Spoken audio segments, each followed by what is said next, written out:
the engines on the island of Sodor look forward to Harvest Festival time. But most of all, they look forward to Sir Topham Hatt's Harvest Firework Display. Sir Topham Hatt came to see Thomas and James. James, you are to collect the fireworks from the depot. James was overjoyed. Thomas wasn't happy at all. But I wanted to collect the fireworks, Thomas pouted. Sir Topham Hatt chose me because I'm as red as a rocket and twice as grand. James steamed proudly across the countryside. Brightest and best, brightest and best, he hummed happily to himself. He was having a wonderful day. Thomas was still upset when he arrived at the shunting yards. "Bother James," he grouched, and he biffed the troublesome trucks crossly around the yard.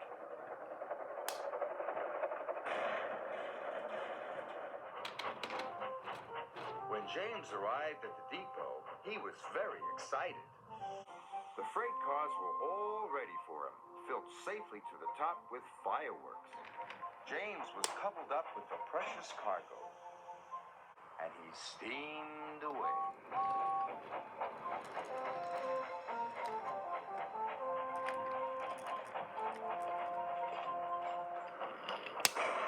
Thomas shunted the last truck crossly into place. The troublesome trucks were glad that job was finished. Oh. James happily steamed along. He was thinking about the fireworks. He was imagining all the sparkles, flashes, and shooting stars when suddenly there was a loud noise. James ground to a halt. "I will have to go and call for help," said his driver. Thomas puffed back into Knapford Station as Gordon was letting off his passengers. Children and grown-ups from all over the island had come to see the fireworks. Seeing the children cheered Thomas up. But Sir Topham Hatt looked concerned. "James has broken down," he said. "You must collect him, Thomas, and bring him back, or the fireworks display will be canceled." "Oh, no," cried Thomas. "Then all the children will be sad." And he set off to collect James.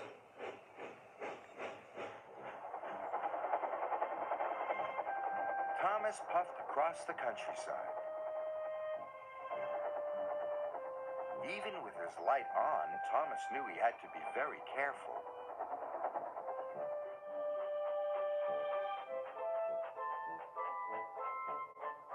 Thomas found James broken down on the track. "Hello, busted boiler," teased Thomas. "You don't look very useful now." James was upset.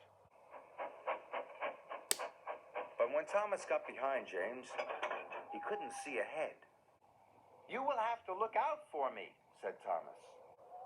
James was cross. "You said I wasn't useful," he pouted. "But if the fireworks don't get to Knapford Station," puffed Thomas, "the display will be canceled." James didn't want the children to be sad, so he agreed to look out for Thomas, and they set off together.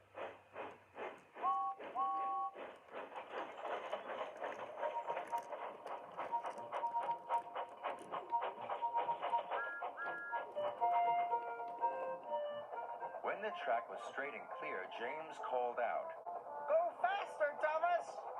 And Thomas did. They were soon working happily together and making good time.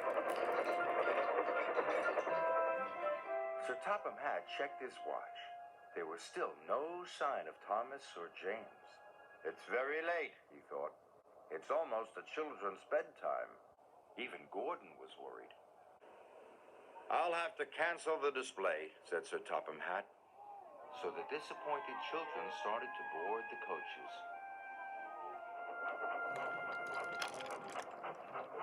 At last, they could see the signal lights. The signal had turned red. Thomas and James stopped. Why would the signal be red? Puzzled James. Maybe a passenger train is coming through, puffed Thomas. Gordon must be taking the children back, cried James. Thomas and James were very upset. We're here, they cried, and sounded their whistles as loudly as they could. But no one could hear them. The children were all on board. Gordon was ready to depart. Then Thomas had a bright idea. Send up a rocket, he told his driver. So his driver carefully lit a rocket. He stood well back as it whooped into the sky. The rocket burst into stars. A sparkling dragon, cried Sir Topham Hatt. It must be Thomas and James.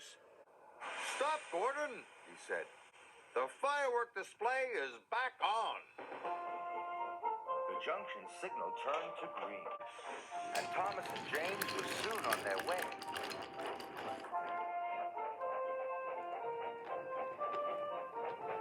James and Thomas were soon at the station. The children cheered. Good work, Thomas, cried James happily. And good work, James, agreed Thomas. Good work, both of you, boomed Sir Topham Hatt.